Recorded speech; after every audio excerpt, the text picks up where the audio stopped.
नमस्कार। आज के इस एक्सप्लेनर में हम एक बेहद दिलचस्प सफर पर निकलने वाले हैं। हम प्राचीन भारतीय दर्शन के उस विशाल और उलझे हुए जाल को सुलझाएंगे जो शुरुआती कर्मकांडों से लेकर वेदांत के सबसे गहरे दार्शनिक विचारों तक फैला है।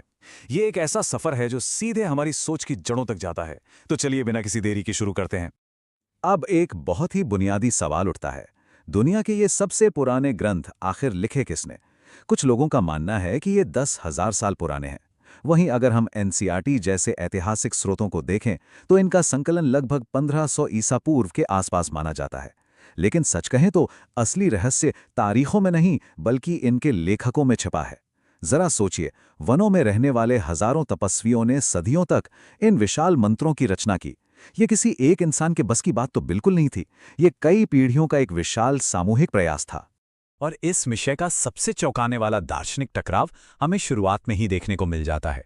एक तरफ हमारे पास न्याय दर्शन है जो साफ साफ कहता है कि वेदों की रचना स्वयं ईश्वर ने की है।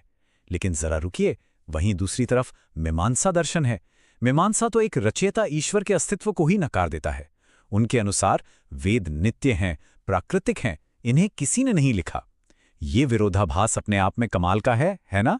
ये दिखाता है कि प्राचीन भारतीय चिंतन में कितनी ज्यादा वैचारिक स्वतंत्रता और विविधता मौजूद थी।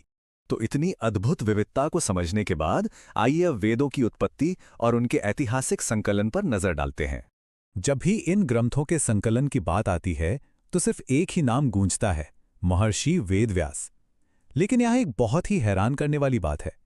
कहा जाता है कि एक ही व्यक्ति ने चारों वेदों का संकलन किया, 18 पुराण रचे और महाभारत के साथ साथ गीता की भी रचना कर डाली।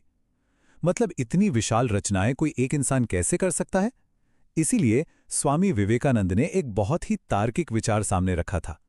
उनका मानना था कि व्यास शायद कोई एक व्यक्ति नहीं बल्कि विद्वानों की एक पूरी परंपरा या एक टाइटल रहा होगा।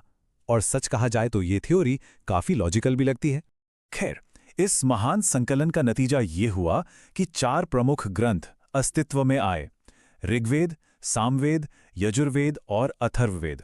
यहां जो बात सबसे ज्यादा दिलचस्प है वो ये कि अपने बिल्कुल शुरुआती स्वरूप में इन वेदों में कोई बहुत गहरे दार्शनिक विचार नहीं थे। जी हां, ये मुख्य रूप से यज्ञों, हवनों और कर्मकांडों के लिए रचे गए मंत्रों का बस एक संग्रह थे, जिनका इस्तेमाल रोजमर्रा के अनुष्ठानों में होता था।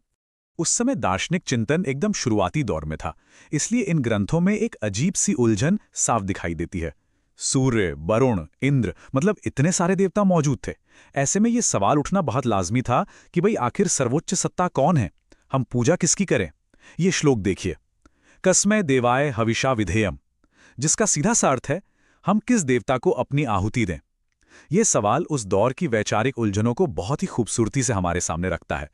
लेकिन कमाल की बात यह है कि इस उलझन का बड़ा ही शानदार समाधान भी निकाला गया, जो ऋग्वेद के इस बेहद प्रसिद्ध वाक्य में झलकता है: एकम सत विप्रा बहुधा वदन्ति।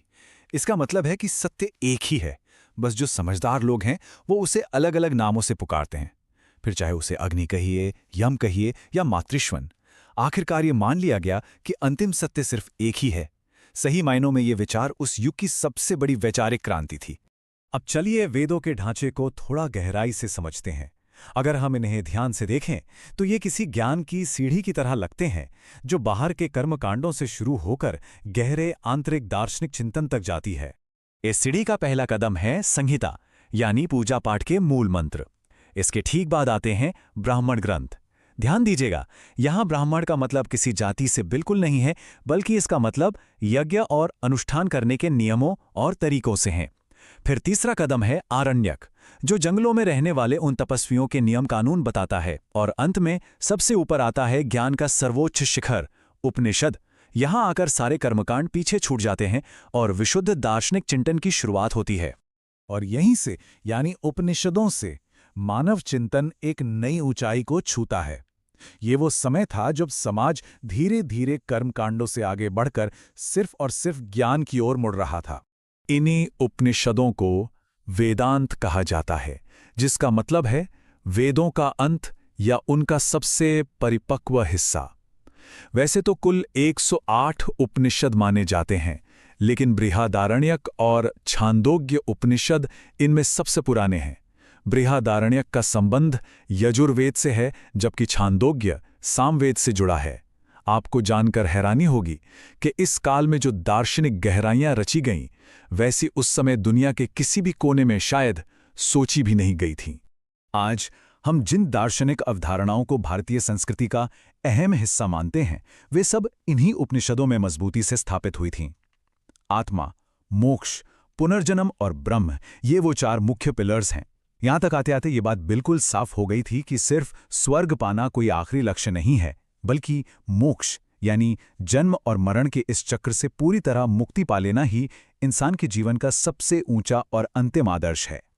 लेकिन अब सवाल था कि उस अंतिम सत्य या ब्रह्म को समझाया कैसे जाए। ये बड़ा ही दिलचस्प विषय है। सोचिए, जब कोई सत्ता इतनी विशाल हो कि हमारे शब्दों में समा ही न सके, तो उसे कैसे बयां किया जाए? उपनिषदों ने इसका एक बेहद तार्किक और अनोखा रास्ता निकाला। उन्होंने कहा नेति नेति, जिसका मतलब है न ये है न ये है। जो सत्ता निराकार है, निर्गुण है, उसकी व्याख्या सिर्फ ये बताकर की जा सकती है कि वो क्या नहीं है। आगे चलकर महान दार्शनिक आदिगुरु शंकराचार्य ने भी इसी कॉन्सेप्ट को पूरी दुनिया के सामने बहुत मजबूती से रखा। चलिए अब इस कहानी में एक नया मोड़ लाते हैं, क्योंकि इतिहास कभी भी एक सीधी रेखा में नहीं चलता। जब समाज में कर्मकांड और पशु बलि बहुत ज्यादा बढ़ गए थे और साथ ही कृषि का भी विस्तार हो रहा था, तब इनका भारी सामाजिक विरोध शुरू हुआ और यहीं से एक नई दार्शनिक क्रांति ने जन्म लिया। यहाँ पर एक बहुत बड़ी गलतफहमी दूर करना बहुत जरूरी है। पश्चिमी सोच के हिसाब से हम मानते हैं कि जो ईश्वर को माने वो आस्तिक और जो ना माने वो नास्तिक, है ना? लेकिन प्राचीन भारतीय दर्शन में इसका मतलब एकदम अलग था।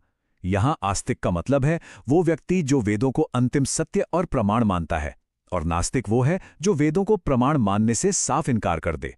मनुस्मृति में तो ऐसे विचारकों को वेद निंदक तक कहा गया है।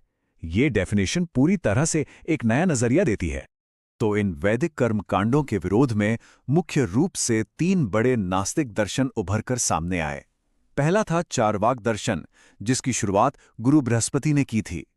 दूसरा था जैन दर्शन, जिसे 24वें तीर्थंकर भगवान महावीर ने नई ऊंचाइयों तक पहुंचाया और जो बाद में श्वेतांबर और दिगंबर में बंट गया। और तीसरा सबसे शक्तिशाली दर्शन था बौद्ध दर्शन। गौतम बुद्ध ने इसकी स्थापना की, जो समय के साथ ही हीनयान और महायान में विभाजित हुआ, और आगे चलकर 1956 में डॉक्टर B.R. अंबेडकर के जरिए इसका एक नया सामाजिक स्वरूप नवयान भी दुनिया के सामने आया।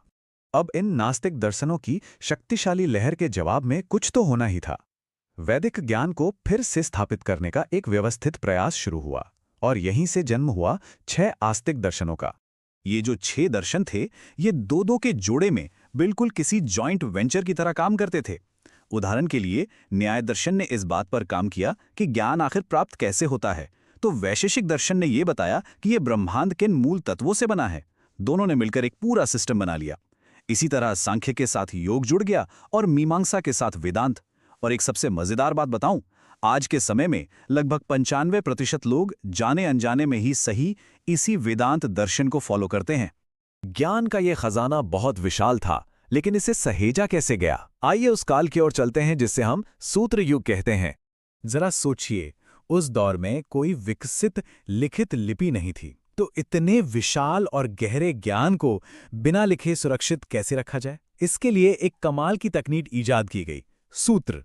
सूत्र का मतलब है एक बहुत ही छोटा सा वाक्य या फॉर्मूला, जिसके अंदर ढेरों दार्शनिक ज्ञान कूट-कूट कर भर दिया गया हो। मतलब कम से कम शब्दों में सबसे बड़ी बात कहना, ताकि उसे रटना और आने वाली पीढ़ियों तक आसानी से याद रखना मुमकिन हो सके। ये उस समय की लिटरली एक जीनियस बौद्धिक तकनीक थी।